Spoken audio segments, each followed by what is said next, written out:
Turn it up, turn it up. To the mic, to the light, we're live in a minute. Wherever you are, wherever you're feeling, this is the spot, let's go.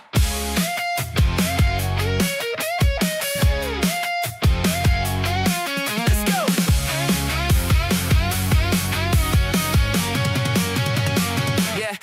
Yeah, step inside the room, meet the package at the door. Doesn't matter if you're rich, doesn't matter if you're poor. Doesn't matter where you landed on the map or the coast or the island. For the people who are feeling like a ghost. In a word to pick a side, we're just picking up the pace. I don't care about your party, I just care about the space that we're building right here. Yeah, the vibe is unique, from the loudmouth legends to the quiet and the meek. If you're feeling out of place, then you're right where you belong. In the middle of the static, we are singing our own song. No matter who you are, no matter where you've been, open up the chat and let the light come in. We'll let the light come in. We're the politically homeless, but we're finally home. A million miles apart, but we're never alone. Yeah, we're talking about the world, talking cool shit too. Grab a drink, get comfortable. We're waiting on you. We're waiting. Yeah, we're diving in the deep end, checking out the news, taking everything apart. We got nothing to lose. One day it's a sin, the next day it's a meme, living in a glitch, chasing after the dream. We might disagree, we might cut, you might roll, but we'll find a common thread and then we're looking for more. It's the politically homeless club, no membership fee, just a curious mind and a need to be free. So kick your shoes off, relax, let the tension release. In a world full of war, we're just looking for peace and a little bit of chaos. The screen is warming up, the count is ticking down. The best community in this whole damn town. Get your snacks, get your water, settle into the seat. We're about to turn the fire up and bring the heat.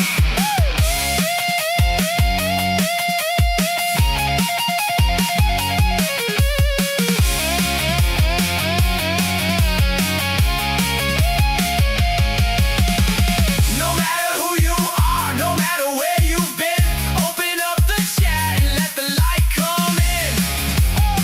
And let the light come in. We're the politically homeless, but we're finally home. A million miles apart, but we're never alone. Yeah, we're talking about the world, talking cool shit too. Grab a drink, get comfortable. We're waiting on you. Starting in 5, starting in 4. Get ready for the talk, get ready for the roar. 3, 2, 1, get it.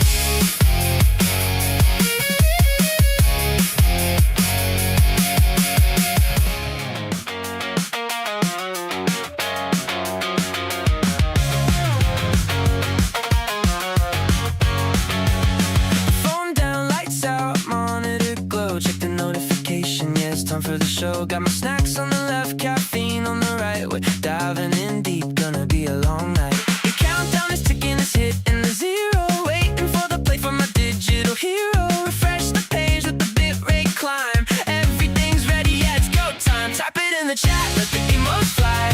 The hype is hitting ceiling, yeah, we're touching the sky. Low latency, living one heartbeat fast. Every single moment, making it last. Yeah, the stream is live, the vibe is elite. Drop a W and feel the heat. The lobby is filling, the numbers spiking. This is the content exactly to my liking. Clip that, save that, run it back again. Shout out to the mods, they're my digital kin. From the gameplay peaks to the just chatting flow, wherever the energy goes, I go. No lag, no drag, just a crystal clear frame. The world stays quiet while we win the game. Type it in the chat, let the emotes fly. The hype is hitting ceiling, yeah, we're touching the sky. Low latency, living with heartbeat fast. Every single moment, making it last. Yeah, the stream is live, the vibe is elite. Drop a W and feel the heat. Spam the heart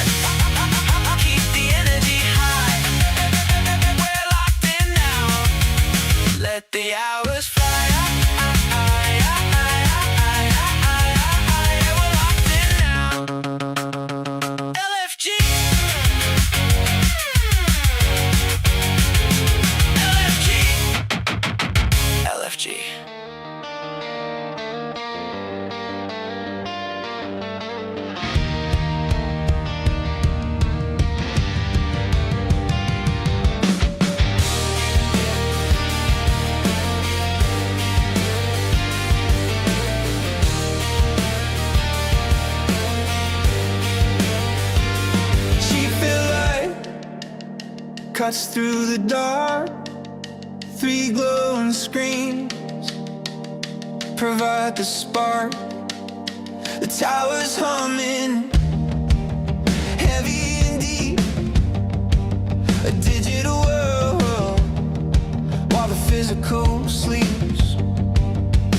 I sit at this desk 65 inches wide with the whole universe opening inside.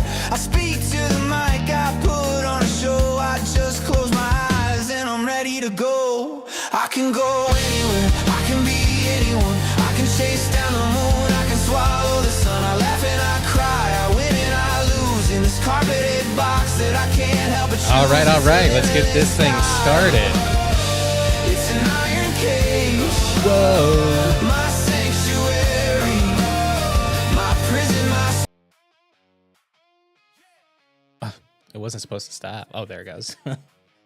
All right, how's everyone doing today? My name is Gene Reynolds. You're watching Gene Reynolds Live, and today we have a, kind of a new format episode. I'm trying to do like a new episode format kind of thing. Yesterday I missed out. Just wasn't feeling it yesterday. I had a lot of things going on. Sorry, I moved back from my microphone. And I just didn't do it. So what we're going to do today is I have yesterday and today's episode put together. It's not going to be very long. I'm going to cover some of the news. But yeah, other than that, let's get going. I didn't set anything. I didn't set anything to go automatically in GChat. Not that anyone's there in GChat. All right. By the way, this episode brought to you by GChat. Join GChat, chat.genereynolds.live. It's completely free. It's awesome. And you should totally join. But anyway, let's kind of crack into it. Let's see. Boom. All right. So first thing I wanted to start off today was I wanted to go over yesterday's news, more or less. The big news stories of the day, as it were. So one of the big news stories yesterday that was floating around is the whole U.S. and Iran peace deal talks and how they crumbled after 20 hours. They gave it all they got, and all they had was, 20 hours to work with, apparently. They couldn't negotiate past that. So they essentially gave up. Anyway, here is JD Vance telling us exactly how this talks went. And I think we should... Here, make sure that there's audio.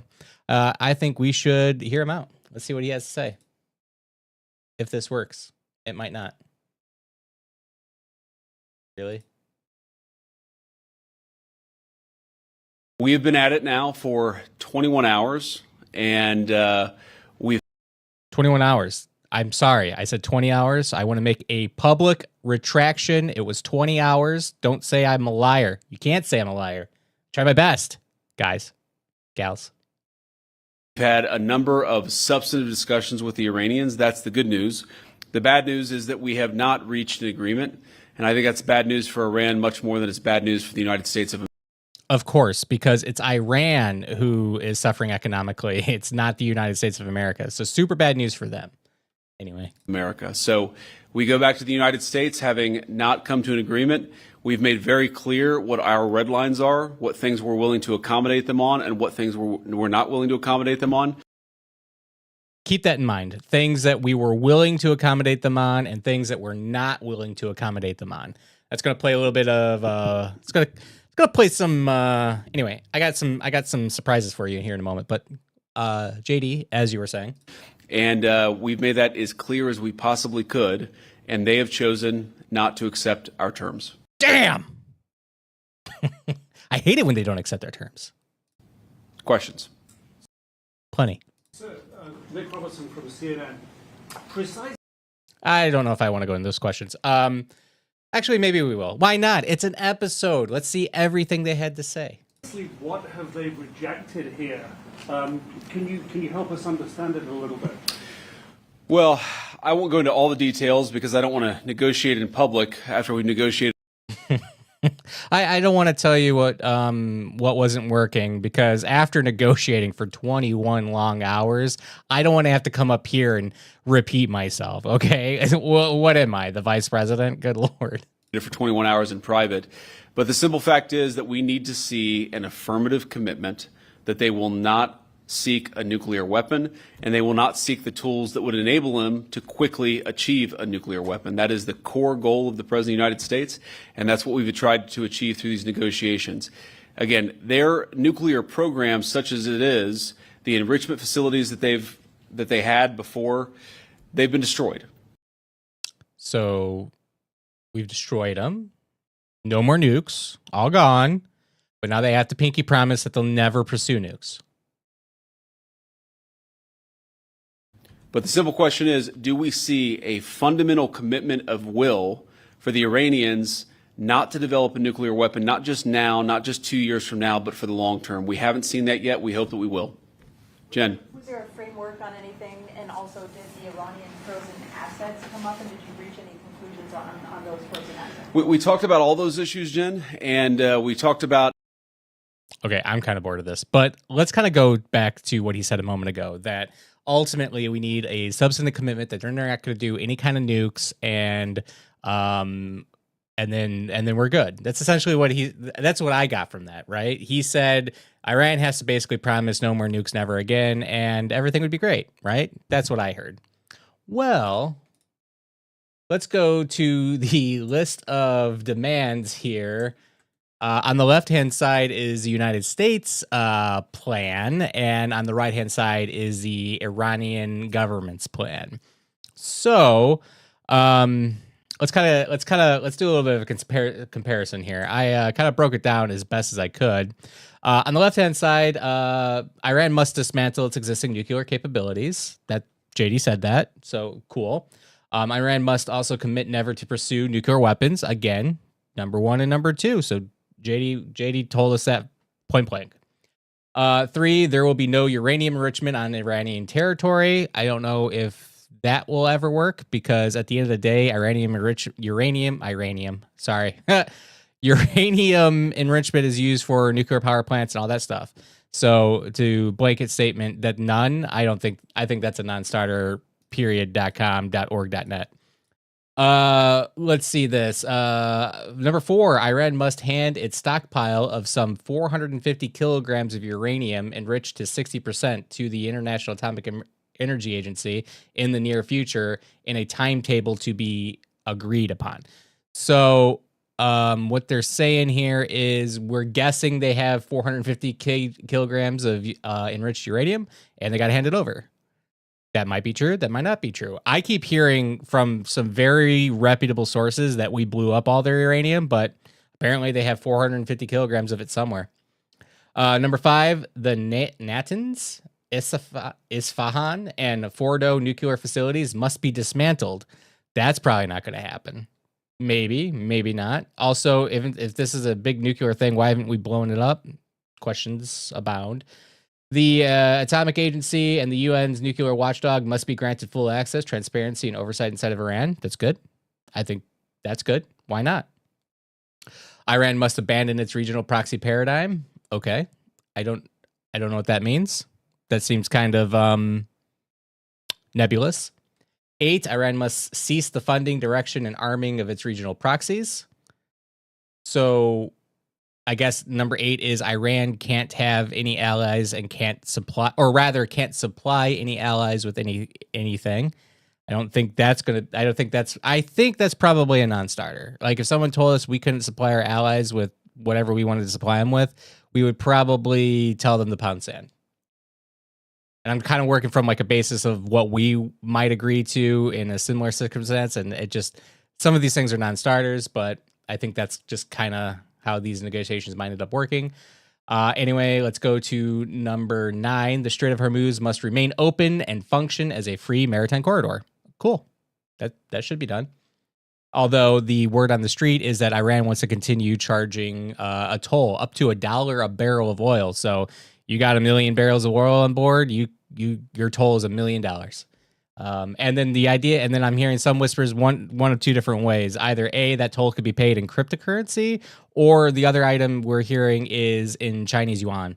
So if these tolls are being paid right now, and we're going to get on some of that here in a little bit, but it looks like it's now like undermining the US dollar. Not to say that America hasn't been undermining its own dollar here this entire year. I think I should look at the chart, but I think we're at like 10% or 15% devalued than we were year over year previous years. So the USD is kind of bombing. Now, somebody might argue, well, when we have a weak USD, that means we get more money for our exports, which sure, but also everyone's dollar is now devalued. So that means that in order to purchase anything, you're immediately having to spend more because your dollar is worth less. And there was this huge campaign about affordability, America first. Everything's going to become so cheap. Gas is going to be $1 and everyone's going to live happily ever after. But we're getting the opposite of that. And then a million excuses why it's good that it's the opposite of that. But what do I know? 10. Iran's missile programming must be limited in both range and quantity, with specific thresholds to be determined at a later stage. So again, nebulous, but sure, maybe, probably not, but maybe, who knows?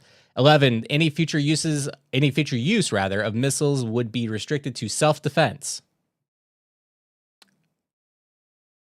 Now, I know for a fact we would never agree to that, so I don't know how we expect anyone else to agree to that. One might argue, well, they don't have any cards, they have to agree to it, which, okay, so they say, sure, we totally agree, but then they use missiles anyway. It kind of silly.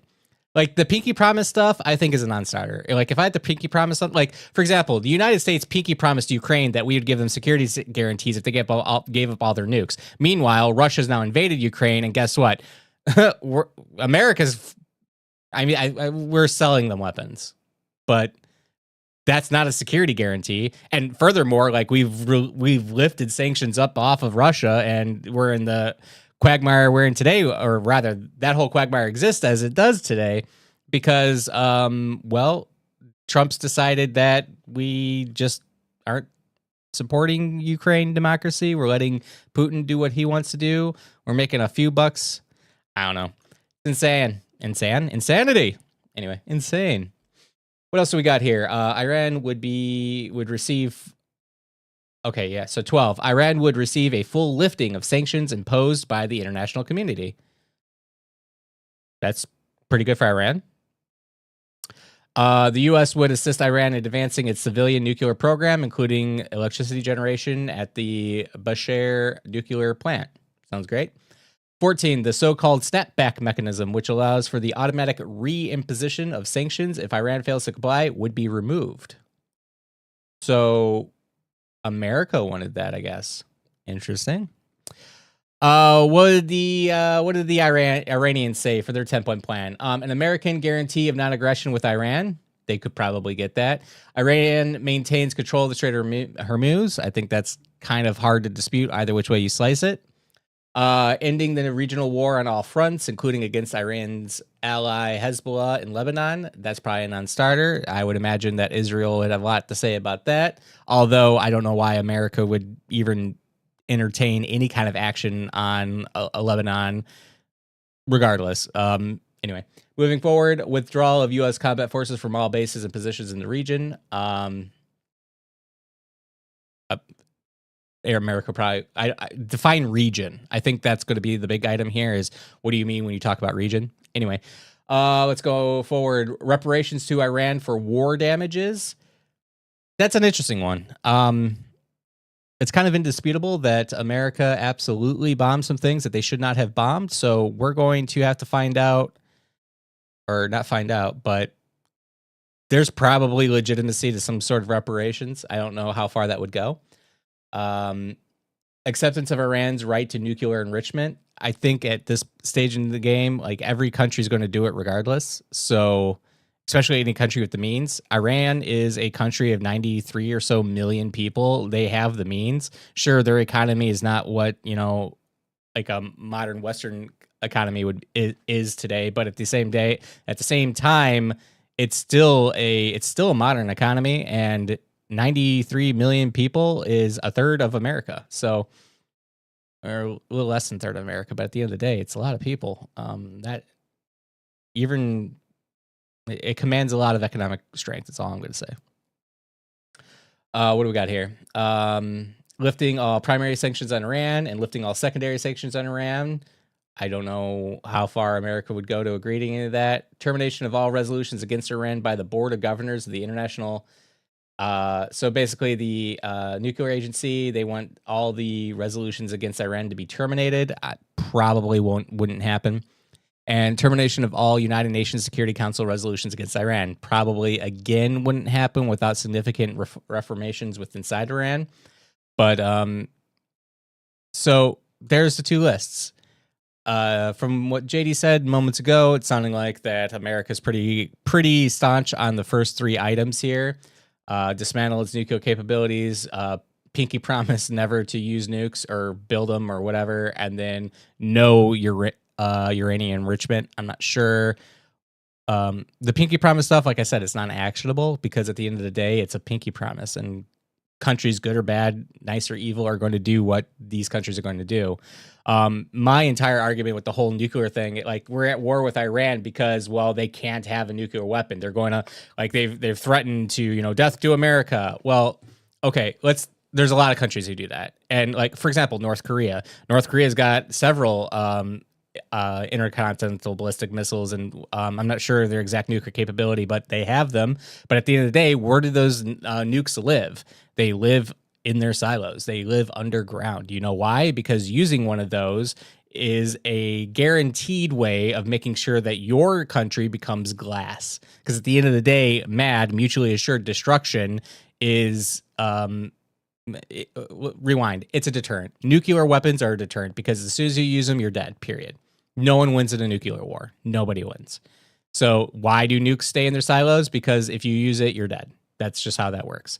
And North Korea, they broadcast every night on their state TV that, we're going to blow up America, we're going to destroy America, we're going to nuke America, death to America. But again, every night those nukes stay exactly where they are at. They're in their little holes in the ground, and that's it. There's no nuclear Armageddon. I believe wholeheartedly that's the exact same thing that would happen in Iran. If they were to have nuclear missiles today or ballistic missiles today, they would be in their little holes in the ground. And do you know what wouldn't be happening? America wouldn't be invading them. Israel wouldn't be bombing them, because at the end of the day, they would have a deterrent to these kind of wars and that sort of thing. One might argue that's stabilizing, and another might argue, well, that's giving the wrong people the wrong amount of power. But if you ask me, there's wrong people all around the globe who command enough nuclear destructive force to end the world several times over. But again, we're not invading their countries because they have them, on the sole basis that we can't let them have them or anything like that. So if you ask me, it's a complete non-starter, and it's just a fallacy. It's a fallacy. Anyway. Oh, and then what do I have up next? Okay, so we got the Trump Jesus thing next. So kind of my finishing thoughts on this too is, at the end of the day, if you are, where do I want to go with this? At the end of the day, the whole idea that we're going to go ahead and invade a country because they can't have nukes or anything else, it's just not true. And the American people know it's not true. And then, like, pretending that it's true or whatever is, it's insulting to the American people's intelligence, because we understand and we can see what's happening here, and what we understand, what we see is happening is this war is, well, I don't want to get into it. I don't want to get into it too far, because I think I want to go in other places with this episode. I don't want to do a deep dive on the Iranian conflicts, but what I do want to do is kind of just shed some light that at the end of the day, I mean, let's look at what we achieved. We destroyed their Navy. Well, their Navy wasn't a threat. Their Navy was 50 years old. So destroying their Navy didn't do much for us. We destroyed their Air Force. Okay, again, their Air Force was gifted to them like some 50 years ago. Their Air Force was not a threat to anyone. Let's say this, not a threat to any one of our allies. It might have been, a casual threat to a lesser nation, but not to any of our allies or even ourselves. And like, so no Navy, no Air Force, whatever. But at the end of the day, I mean, their ground forces are still intact, and they're able to completely shut down 20 to 30% of the United States, but the global energy markets, because they control a tiny corridor, and they control it with drones that they can launch off of the back of a pickup truck. So either way you slice it, I think this war has been a failure so far.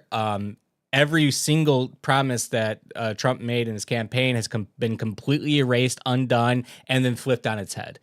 And we're supposed to all clap and cheer for them because we couldn't let them have nukes. But it's a fallacy. It's an absolute fallacy. Because at the end of the day, if we didn't invade them and whatever, gas would have been cheaper, energy would have been cheaper. There wouldn't be this global economic shakeup. We have now reports that like in days, or not in days, but very shortly, that if these don't open up, if the strait doesn't open up, we're going to start seeing famine in different third world countries, second world countries. We're going to see famine because as a byproduct of refining oil, we get fertilizer. And what do we need fertilizer for? Well, growing crops and making sure that the bread baskets around the world stay well fertilized so we can produce and provide food. And it's sounding like that there's going to start becoming humanitarian issues around the planet because, well, the availability of food is basically gone. Well, it would be in a scenario where this doesn't open up and things just get too expensive and, it's kind of a runaway effect at that point. All right. So that's that for now. We're going to touch on that in another episode. We'll probably do some deep dives, especially as more information comes up. Yeah.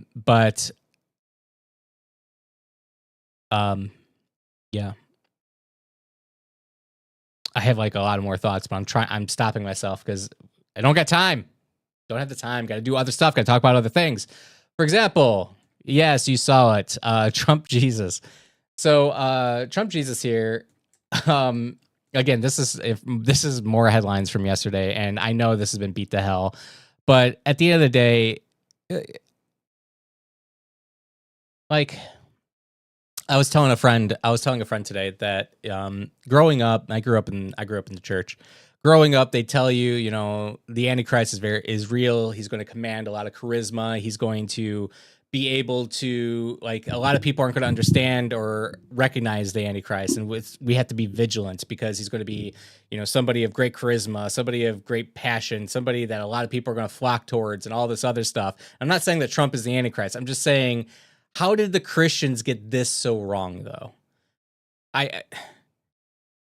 Apparently, as a religion, as a people, as whatever, Christians have been like preparing for the coming of the Antichrist forever. And like when somebody, like I said, I don't think that Trump is the Antichrist, but Marjorie Taylor Greene said it the best. Like she said, #Antichrist energy, because this is literally Trump depicting himself as Jesus.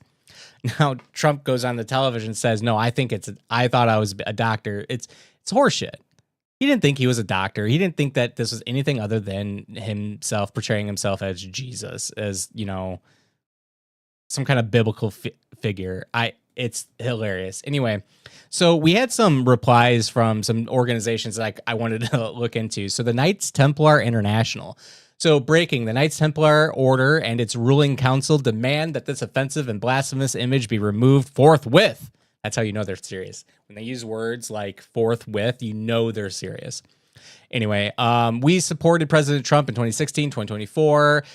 New York Times attributed our support in 2016 to part of his victory. However, we are deeply offended by this and have no other choice but to condemn it wholeheartedly and ask for a public apology to the Christian brethren who have been deeply upset by this depiction.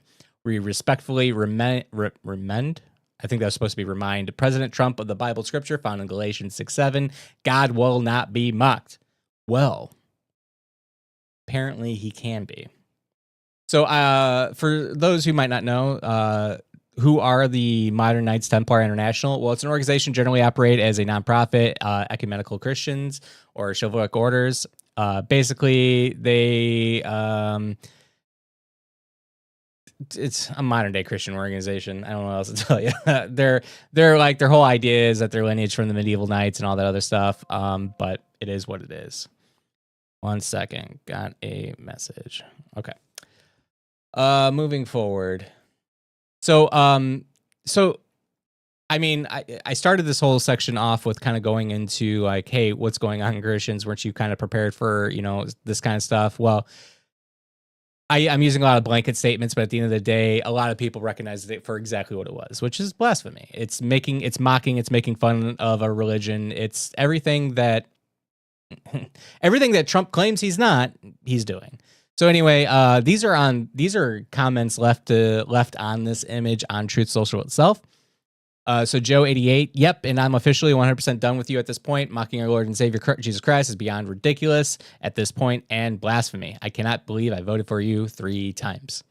Fight for Freedom USMC says, Mr. President, with all due respect, take this down. You are not Jesus. Even if this wasn't the intention, this does not look good. I do not support this, and I know many others do not either. Remove it at once. You've probably already done too much damage with this meme. Give all honor and glory and praise to Jesus, but certainly not this. If it's a staffer, fire them and offer an apology to Christians for this mockery. Tiles Will says, this is not a good look, Mr. President. Dean Coleman, Mr. President, with all due respect, I do not like this post. This was disappointing and unnecessary.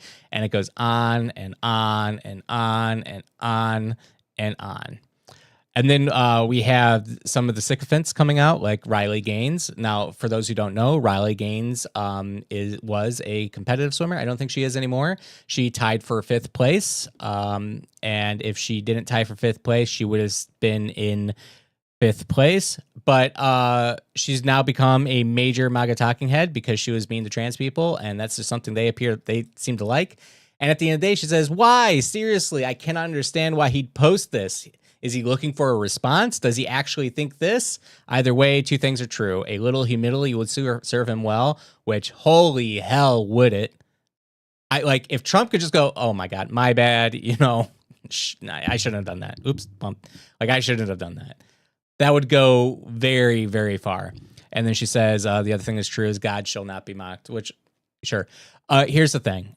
Was it Sun Tzu or somebody? Don't interrupt your enemy when they're making a mistake. And at this point in time, it's like, I don't think Trump could have handled it any better. He just told everybody, he looked him straight, dead face. I posted it, and it was because I thought it made me look like a doctor. Tim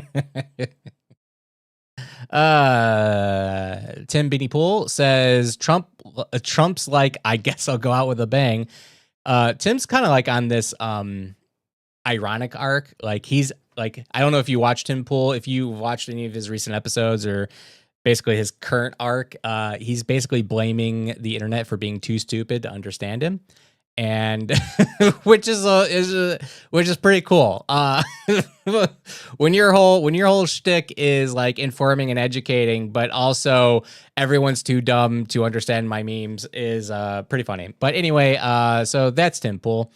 Brylan Hollyhand, which if you ask me is some kind of, I don't know. I can't explain Brylan Hollyhand to he's supposed to be like the youth kid who's connecting with all the youth, except that he flies around on private jets and he wears like a $20,000 Rolex on his wrist. And he's the most disconnected individual that I can think of to try to connect with the youth vote or people or whomever. But anyway, Brylan here, this is gross blasphemy. Faith is not a prop. You don't need to portray yourself as a savior when your record should speak for itself. Preach it, Brylan. Preach it. What else does he say? The same God who saved Trump's life from that bullet, which you asked me was 100% staged, sent his son Jesus to die for our sins. He died for Trump just as much as for you and I. So kind of a passive rebuke of Trump's post, but this is probably a video. I didn't watch it because honestly, this little boy right here is not somebody I put too much stock into, because at the end of the day, I think he was made in a Republican vat tube somewhere, and they activated him, and imagine like this underground complex with 9,000 of these tubes, and every single one of them has a Brylan Hollyhand in it, just slightly different, maybe, who knows. And they activated him. This is all satire. They activated him and released him onto the planet, but I can see right through it because I have robot vision, and that's robot. Moving on. Marjorie Taylor Greene came out with the banger. It's more than blasphemy. It's an antichrist spirit. So Do I believe like an Antichrist does, or will exist? Maybe. Who knows? But at the end of the day, I can tell you it's not Trump because he's just too stupid. He's masterful at one thing, throwing nat 20s on his charisma check. Like he has this ability to say words and then get what he wants. It's impressive. Props due where props are due. It's absolutely impressive that he can say and do basically anything that he does, says and does, and he just gets it. Like, if I were to leave an instruction on the Capitol, I would be in jail. He's not only not in jail, but he's president again. So I'll give him props. I think Trump has an amazingly high charisma and is able to talk himself into or out of whatever he wants. He also gets himself in trouble with it, as we can see here. But at the end of the day, he's no Antichrist, because just look at everything else. Day 1, Ukraine, Russia will be solved. Well, it's day 460, and that's not solved.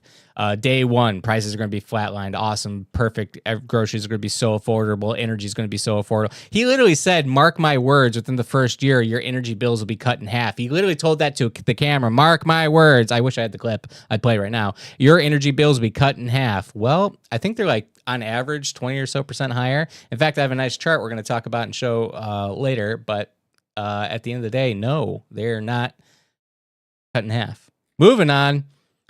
So we have the cultists here. I named this section because I wanted to make sure that I didn't drop no balls here. So Gunther Eagleman, good old Gunther here.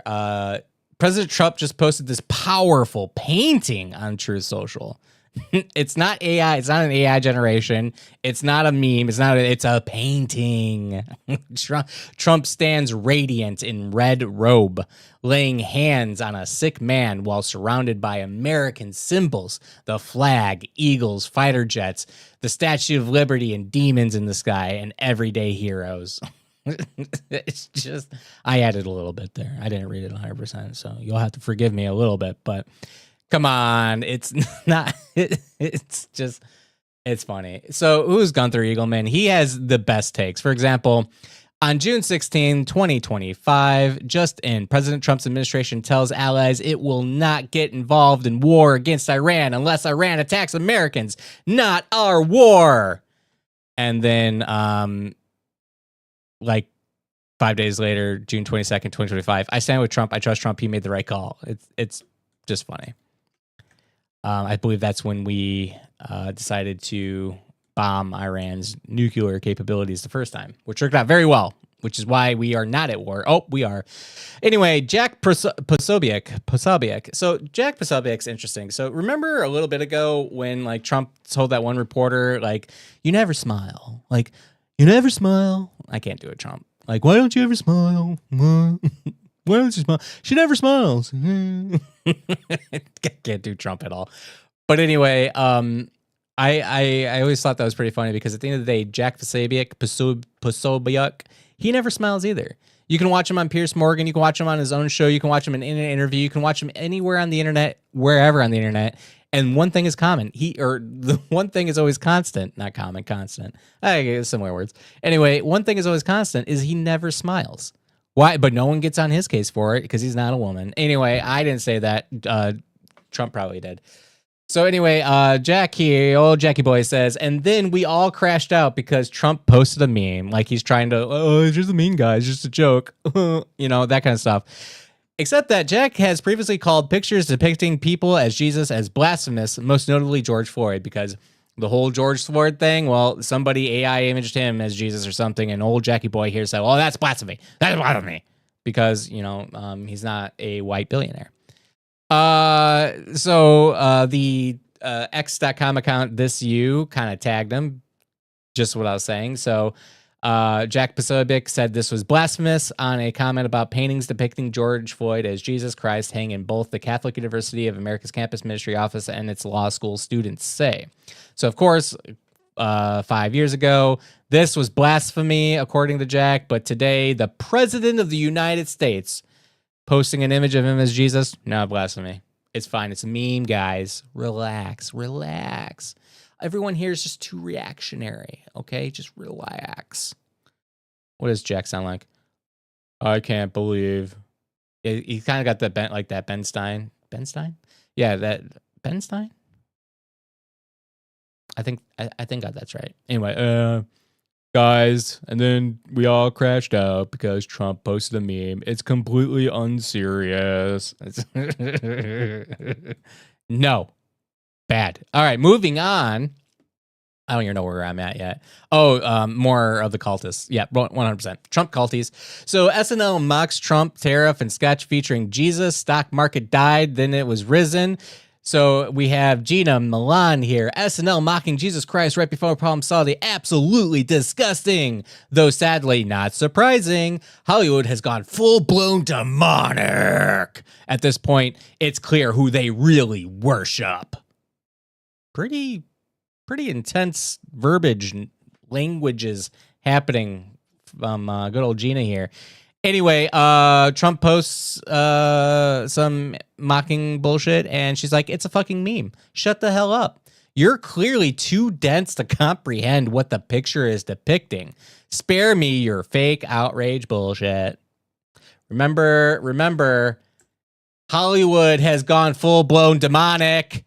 It's clear who they worship. And then we have, it's a fucking meme. Shut the hell up. You're clearly too dense to comprehend what the picture is depicting. Spare me your fake outrage.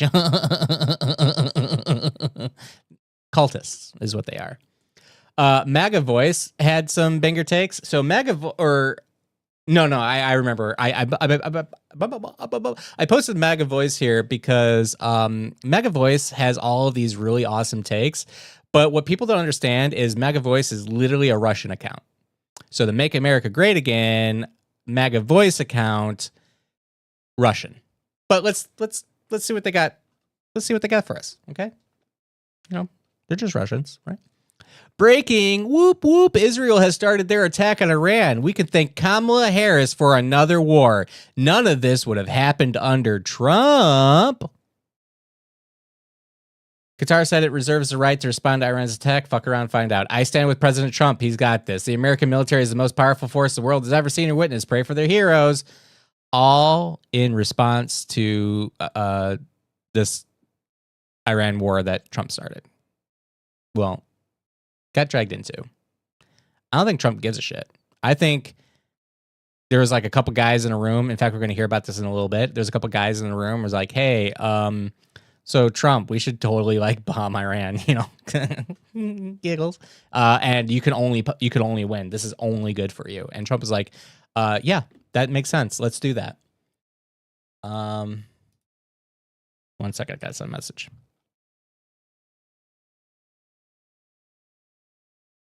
All right, I'm back.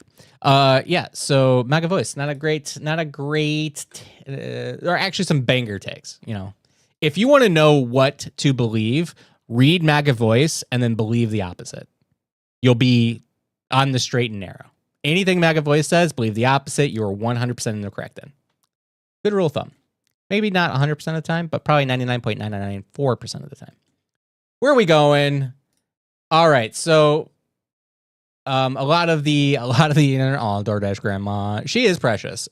She does seem to be a GOP plant in a lot of different things, but at the end of the minute, if you ask me here, is it true that she's appeared all over the country for GOP events and whatnot to like testify about how cool things are? Yes, that is true. Do I care? No. Why? Because grandma's getting paid and I want her to get paid. Okay. I like grandma. I don't hate humans. I hate terrible policy from terrible humans making terrible policy, but I don't hate humans. Right? Right. Anyway, so DoorDash grandma. Let's talk about DoorDash grandma. Actually, let's not talk about DoorDash grandma. We're still talking about Trump's stupid Jesus photo, and I'm losing where I'm at. But let's listen to Mr. President tell us stuff. Mr. President, did you post that picture of yourself depicted as Jesus Christ? Well, it wasn't depicted. It was me. I did post it, and I thought it was me as a doctor, and had to do with Red Cross as a Red Cross worker there, which we support. And only the fake news could come up with that one. So I just heard about it. Yes, only the fake news could possibly even believe that this image was anything other than a Red Cross worker. That is a Red Cross worker. Only the fake news would be so evil to... I'm just doing some quick little hoopty-doops here. Guys, it's Red Cross, okay? 100%. It's not Jesus. The demons and soldiers flying in the sky and the glowing hands, obviously something that the Red Cross is very famously known for doing and being around and everything else, okay? I'm sorry, Mr. President, I interrupted you. And I said, how did they come up with that? It's supposed to be me as a doctor making people better. And I do make people better. I make people a lot better. As an example, the 11,000, I understand your husband's going through treatment. Yes, sir. Yes, sir. He's going through some very... This is why I want grandma to have more money, okay? Everyone give grandma money. Give me money, I'll give grandma money. Literally donate to me right now. I want to give grandma $90. Send me $90, I'll send it to grandma, okay? Grandma needs money. I'm sure you could probably Google DoorDash Grandma GoFundMe. It probably exists somewhere. I haven't looked it up, but hey, get grandma money. You know why? Because she needs it. serious cancer treatment, so Yes, sir. this goes a long way. Yes, sir, it sure does. Mr. President, did you post? So anyway, moral of the story is everyone's stupid. Obviously, Trump was just depicting himself not as Jesus. Who could... This doesn't even look like Jesus, guys, okay? Jesus didn't wear... Jesus...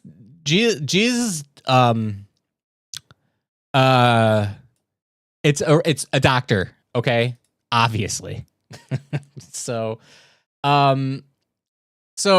in my I was kind of playing with the idea, like, how hard do I want to go on this, right? How hard do I want to be on this? How whatever. And my style is I kind of want to make everything a little bit of a joke because I think humor trumps and beats everything. But at the end of the day, this is how I know that Trump has just surrounded himself with the worst people, because somebody could have just easily gone like, Trump, Mr. President, sorry, Mr. President, this is bad. Don't do this. Take it down. Apologize. I know you hate that word, Mr. President. I know you stabbed the last person who asked you to apologize with a fork, and you told him never to mention that word again. But what I want you to do is apologize and say it was a mistake and that you weren't trying to mock anything, and everyone will move on. Okay, let's do that. But no. So anyway, to my point here, because I'm kind of rambling, and I think I should probably make a point. So to my point, Trump has surrounded himself with some of the worst people, and his spiritual advisor. We got a cool video here that I clipped some sections out of from Moist Critical. Everyone knows who he is. Is his name Charlie? Anyway, I got some video and I want to share it. He did some legwork for me, and I'm going to share that. I'm telling you, there's an anointing of release right now. I want to. So, real quick context. This is Trump's current spiritual advisor. Okay, I'm going to go back. I'm going to go back a little bit. This is his current spiritual advisor. Because I'm telling you, there's an anointing of release right now. I want $100,000 to come in. I want $100,000. There are 10 people that could give $10,000. There's 100 people that could give $1,000. Get a check, make it payable to Paula White Ministry. There are people that are watching right now. If you say, I don't have it, give $100. Bring up a sacrificial seed. This isn't for me. This is about kids that will die without you being obedient. This is about kids who are going to be minstrels and instruments. And I believe that when you honor God on Passover, starting on April 12th at sundown through Good Friday on the 18th and concluding on Easter Sunday, you can receive these 7 supernatural blessings. You will receive 7 supernatural blessings if you give me your money. For you and your house, according to Exodus 23, God will assign an angel to you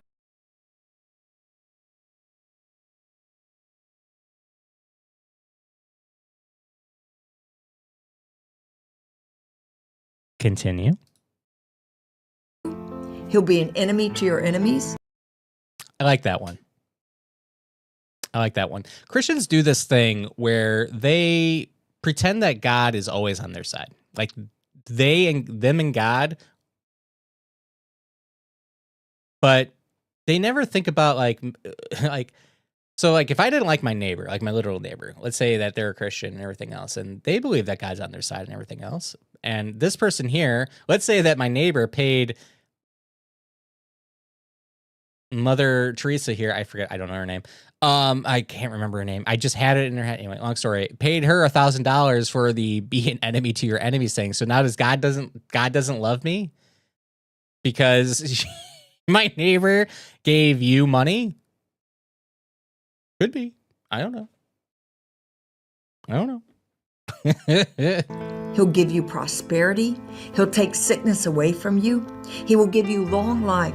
He'll bring increase in inheritance, and he'll give a special year of blessing. You're not doing this to get something. Oh, you're not doing this to get something, okay? Except that all those things that you'll get that I said. Remember, you're not doing this to get something. You're doing this because I want you to. But you're doing it in honor to God, realizing what you can receive. For your special Passover offering of $1,000 or more as the Holy Spirit leads, you will also receive the beautiful 10-inch Waterford Crystal Cross.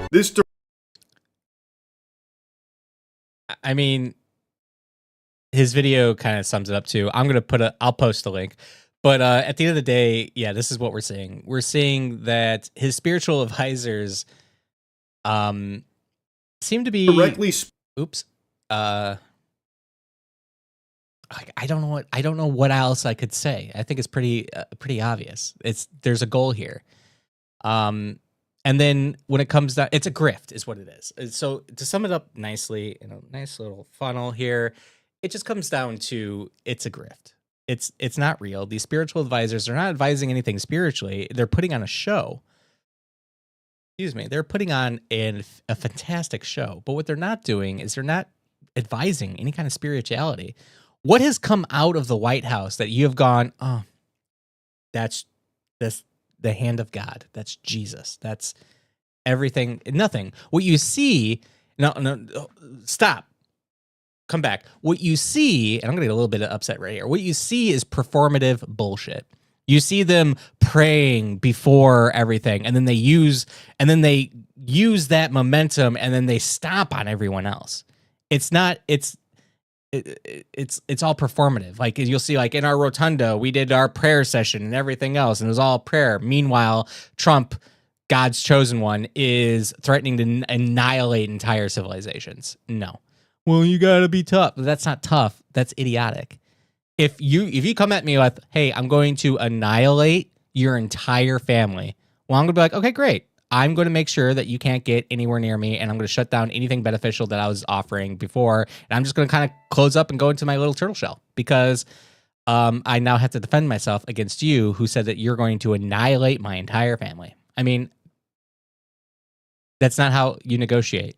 Like imagine someone selling an Xbox or something on the internet, and they want $300 for it, and you're like, all right, I see you want $300 for this. How about you sell it to me for $100 and I won't annihilate your entire family?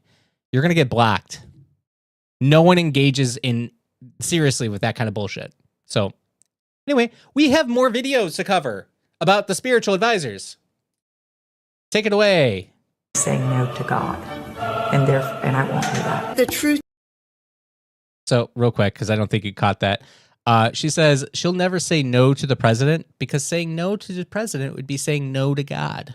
President Trump would be saying no to God. So why is that, if you ask me, demonic as fuck? Okay? It's literally painting Trump as Jesus Christ. Like, he can't do no wrong. He tells you to go break laws and do crimes and stab your neighbor in the eye 5 times. You better do it because he has the authority of God. They're painting God onto Trump. So that's basically giving him the cloak and the coverage of biblical authority to do whatever he wants, which is a fallacy. It's false. And it's probably the most demonic thing that I could believe coming out of any spiritual advisor, period. No man has the authority of God. And to even paint the authority of God onto another man is sacrilege, if you ask me. It is blasphemy because you're taking the authority of God and you're giving it to man. And that is demonic. Anyway, continue. And I won't do that. The truth of it is you are here because of God and because of you. Jesus taught us. You're here because of God. So God made it so you're here, and then you made it so you're here. We're going to paint you with this authority. Nobody can question you. Nobody. Because you have divine authority, which obviously is wrong. Because man is fallible. All men have fallen short of the glory of God, or all men have sinned and fallen short of the glory of God. So many lessons through his death, burial, and resurrection. He showed us great leadership. Great transformation requires great sacrifice. And Mr. President, no one has paid the price like you have paid the price. No one has paid the price like Trump has paid the price. Trump has made like $4 billion in his first year of his second term. More money than he's made his entire life in 1 year, selling scam cryptocurrencies that have been complete rug pulls, selling pardons, he literally put $1.25 billion taxpayer dollars into his pocket. He gave it directly from the Treasury to his peace board. His peace board, by the way, he is chairman for life, has zero government oversight of, has zero auditing or anything like that, and he just gave himself $1.25 billion. But you're going to try to tell me that he's paid the price. He hasn't even paid for his crimes. He's found guilty of 34 felonies. Do you know what he's paid? Nothing.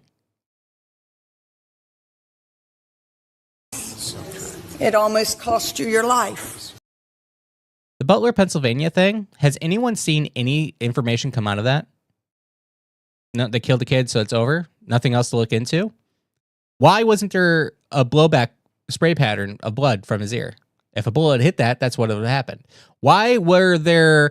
why is there a video of Secret Service agencies ushering photographers and the media to come up and take pictures, close-up pictures before they escorted the president away? They ushered them there while the president was still there, like in danger. But no, we had to bring all of the press up to get photos. Why was a American flag literally dropped behind Trump? It's a whole coordinated thing. I'm not a conspiracy theory, but that's not a conspiracy theory. That's literally what happened. It's all on video. Oh, you're going to get me mad with this bullshit. Anywho, let's continue. What else do we got to talk about? What have I queued up? So, sorry, that was probably loud. So, let's talk about this whole Pope thing. Okay? Yeah. So, it's come out in reporting that at the end of the day, it appears that the United States government sort of threatened the Vatican and the Pope, saying, stay out of our stuff, because if you don't, we command the largest military in the world, and you know what that means. We can do things with that military. So they threatened him. And there's this whole back and forth, blah, blah, blah, blah. Anyway, the Pope came out and said, I'm not afraid of the Trump administration. I'll continue to speak strongly against war, to invite all people to look for ways of building bridges of peace, and to speak out loud the message of the Gospels. God does not bless any conflict. Pope Leo. So I think this is pretty straightforward and basic. It's a man going, you know what? Blessed are the peacemakers. Now, Trump will claim that he is the peace guy. He's a peace guy. Sure, he's bombed more countries than any other president has, I think, ever, but he's the peace guy. Okay? Because Armenia or something. So anyway, after the backlash of all that stuff, what did we get? Well, Trump did end up deleting his doctor photo, his photo of him as a Red Cross doctor. And probably the best comment I saw on this is just little humor is, will he repost it in 3 days? which I believe is tomorrow if he does. So if he posts it tomorrow, honestly, that would be epic and based. I would laugh, but it probably wouldn't be good for him. Just a hunch, okay? But not everything. It's just a meme. Spare us the outrage, right? So we're done with yesterday's stuff. Today, let's talk about some of today's stuff. So basically, this whole Iran stuff, we're going back to Iran stuff. So where has the war in Iran led us? Like, where are the benefits? Well, there are no benefits, and they're openly saying that there's not going to be any benefits for a long time because that's just how it works, I guess, and we have to be okay with it because even though we were promised no new wars, LOL, there are new wars. But where is that leaving? Like, every policy and every decision that Trump has made, where is that leaving us today? So let's look at let's watch a little bit of Trump's favorite polling organization, according to Trump, because CNN reported that 100% of MAGA loves Trump, so they're the best. Let's see what they got. Let's tell a pretty serious story in Wisconsin. Big shifts toward the Democratic Party. Holy Toledo, holy smokes, holy cow. What are we talking about here? I mean, look at these shifts. Okay, and I want to... So, because Trump is doing such a great job, we're seeing that in Wisconsin, Virginia, and New Jersey, Democrats are up plus 21. They were plus 12 before, so that's almost 100% more polling.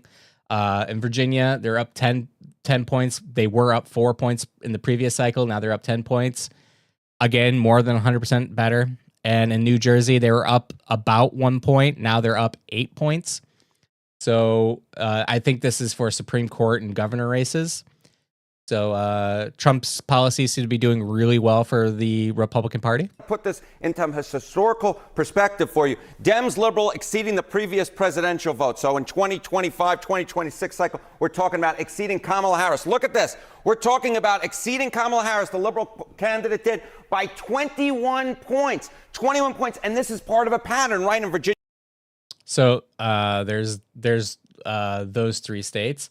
Let's go into the Florida, Virginia, Arizona, Tennessee, Georgia races. Democrats outrun Harris 2024 by, look, so this is in direct comparison to Kamala Harris's campaign and where the Democrats are now. So in Florida District 1, plus 23, District 6, plus 16, plus 17, plus 17 in Virginia, Arizona, plus 17, Tennessee, plus 13, Georgia, plus 25. So Democratic candidates are obliterating Republican candidates. Obliterating. What else do we got?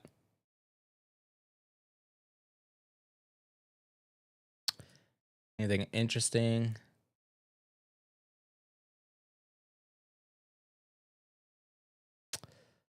I thought I had something bookmarked, but I didn't. The moral of the story here is I think it's like 95% of every runoff race, every new race, every election that the country has had after Trump, a Democrat has either succeeded by 100%, by margins of 100% or greater, have flipped red Republican seats, and are continuing to outperform any kind of performance gains that we've seen in some cases all of history, but in a lot of cases setting new records all along.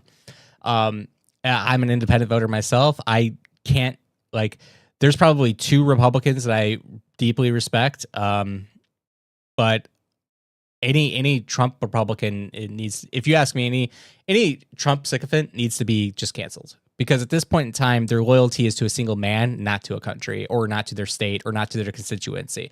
Which is, if you ask me, that needs to be the bar for anyone running for any public office. Is, are you representing your constituency? Are you representing your state? Are you representing the people who you need to represent, or are you representing party or person?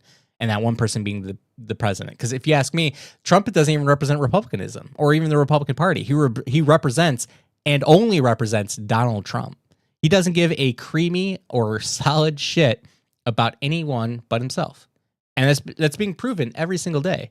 time and time again. I mean, he just threw, he's throwing JD Vance under the bus every day. He's throwing his, anybody in his party under the bus. The moment that they have anything to say that is not immediately lockstep with them. Like, for example, Riley Gaines, like, there was a reporter, I should have had this clip. Maybe I do, actually. I don't think I do, but we can find out.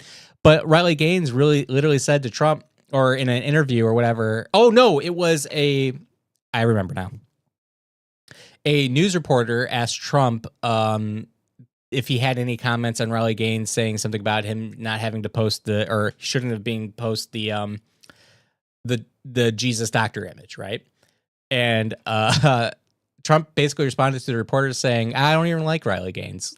like these people have, if you ask me, sacrificed their lives for Trump, because now Riley Gaines will forever be known as the Trump sycophant who finished 5th. And she's completely given everything she has to, the Trump cause. But at the end of the day, it didn't even buy her an ounce of loyalty from Trump. Trump dumped her the moment she had anything bad to say. Not even bad. Literally, she just said, hey, maybe you should apologize. Don't do that again. Like, not even bad. But yeah, Trump dumped her because, well, loyalty with Trump is a one-way street. You must be loyal to him. He must not be loyal to you. That's the rules. Like, if there was if this was like a developer council, it would see if loyalty equals Trump, true. If Trump loyalty equals whatever, it has to be false. Always. That was an imperfect. And that is that this. That was an imperfect analogy, but I think it works, and I'm proud of myself for that. And you know what? It's good to be proud of yourself for things. So where is that leaving us now with the Iran war? Here we go. Yo, dog, I heard you like blockades, so I blockaded your blockade. So the Strait is at a complete standstill. This is a video here, but I'm going to show you this screenshot because it's pretty important. Why doesn't it show my mouse? It should show my mouse. Give me a moment. I'll fix that. Stop it. Is this what I want? This is what I want. Capture cursor. Boom. Does it do it now? It does. Okay. So now you see my cursor. Before it was hidden. Now it's not. That's magic. That's science for you, baby. Anyway, so I think I would have played some of this video, but what I want to show here is basically where all the vessels are. So here's Strait of Hormuz. There's this really, really, really wide arc here where select vessels had been given permission to enter or leave the strait. Here's one entering. These are all leaving, entering. But if you could see over here in this section and in this section is just like a parking lot, like a sea parking lot of, I guess, hundreds or so vessels just stuck. And now, because the United States is now going to blockade and stop any ship from entering or exiting the Strait of Hormuz, it's like double stopped. Did I actually want to play this, or is this just I wanted to show? Oh, this is just a live tracker. So kind of to my point, I think this is like 11 hours of tracking data. As we see, none of these, I'm going to just go through this. None of these ships are moving. Nothing. So it's confirmation. This is as of yesterday too, I believe. So it's confirmation that the strait is at a standstill. None of these vessels are moving. They're all in the exact same spot. So I guess the double blockade is working, which is silly. Why would you blockade a blockade? The whole your whole thing is open. Like even Trump, huge capital letters, Truth Social, open the damn strait. But now that the 21 hours of negotiations have failed, we're going to blockade you too. It makes a lot of sense. But as we've learned today, apparently a Chinese ship The got United through. States started its naval blockade yesterday at 10 a.m. Eastern. We're around 17 hours in. And basically, a lot of the traffic, the little trickle we've seen since the start of the war has come to a screeching halt. Apart from one incident. And this is really interesting because this is a Chinese-owned vessel. It's now said to have tested the U.S. naval blockade because it has passed through the Strait of Hormuz. Let's take you. You heard that, right? So apparently, a single Chinese-owned vessel wandered right through the blockade. And America did nothing. Tacoed out immediately. Through this. This is a rich starry.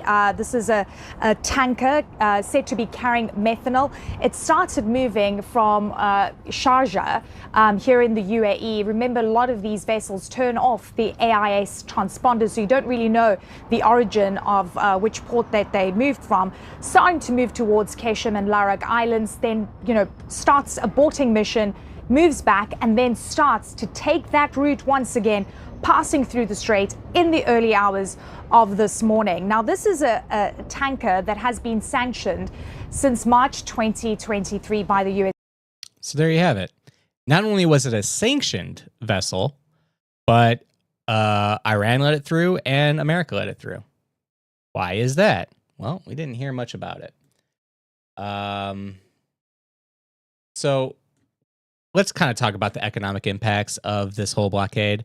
Iran's blockade has been fairly effective. As we could see, pre-war Brent crude was at about $70 a barrel.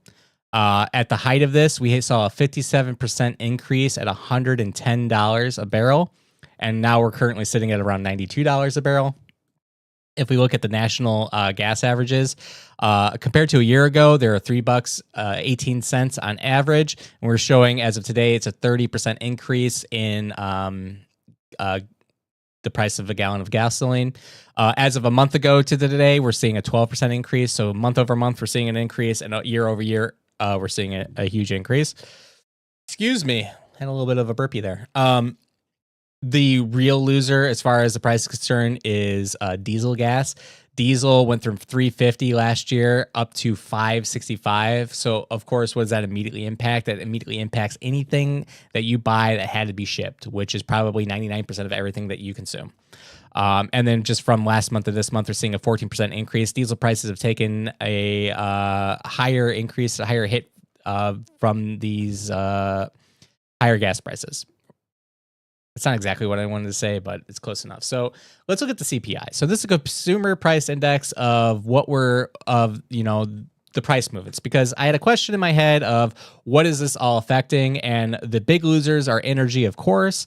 And interestingly enough, one of the largest losers here is apparel items. But if we look here in the energy space, we're showing energy commodities.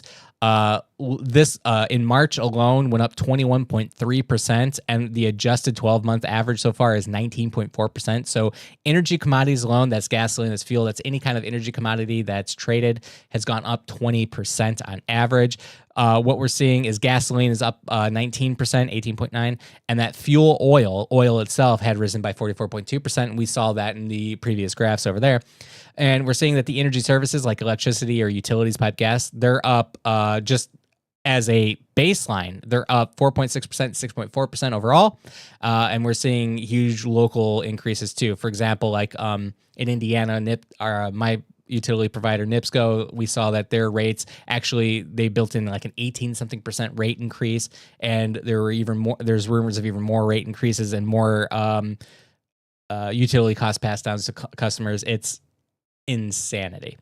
A lot of that had to do with rising energy prices, but also a lot of it had to do with just literally padding profit margins. But that's just for my local utility company. I can't speak for all of them, but I would imagine that that's not unheard of. If we go down to here, as far as all commodities, we saw some bumps in some categories, not unexpected. 1% of apparel this month alone, but this year to date, we're showing about a 3.4% up in apparel, which is interesting. I would be interested to see what was the primary driver of that. Probably fuel prices going up, especially because I think most of American apparel is imported.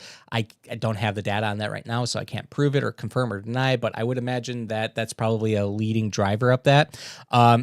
Then some interesting too, services, shelter, it was up 0.3%. which is a little bit higher than average, except for in December. But we show a not unadjusted 12-month ending at 3% up, transportation at 4%, and medical care services at 3.7%. So prices aren't going down. We can confidently say that. We saw some negative price fluctuations earlier in the year, which is great, especially in the energy sector, which was, if had continued, would have achieved a campaign promise or two of Trump's. But unfortunately, he got convinced, tricked, to whatever you want to say, to go bomb Iran, and here we are today, folks. And we're going to see was it the transportation secretary? I wish I had this video. I know I don't. But he was just on the news today, too, talking about how gas prices are going to continue to rise, energy prices are going to continue to rise because X, Y, and Z, and we shouldn't expect or hold our breath for things to fall, not now, but for later. And that is contrary to everything that we've been told and promised, but this is where we are. This is America. This is just kind of how we do.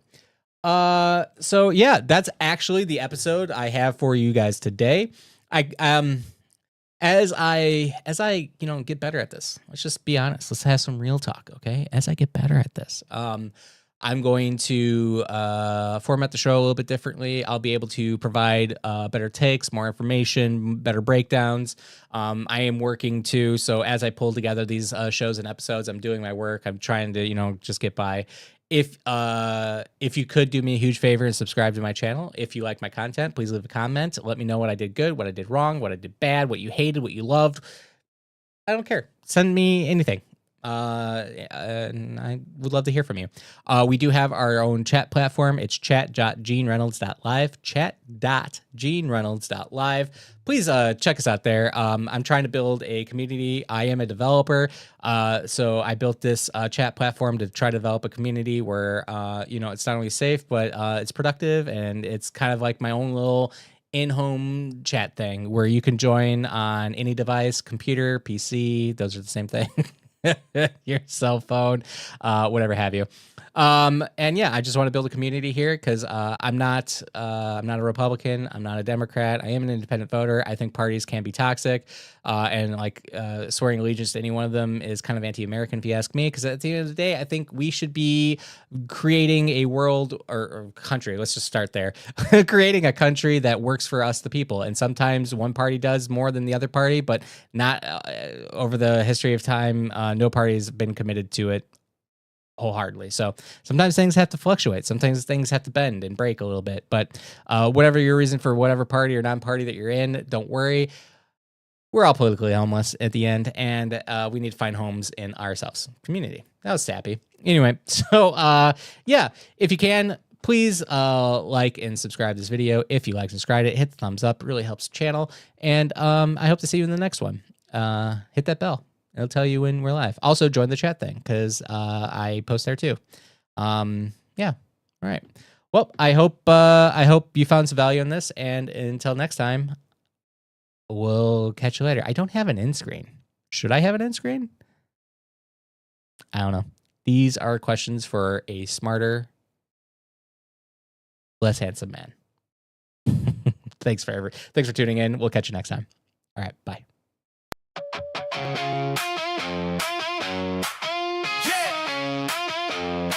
Turn it up, turn it up.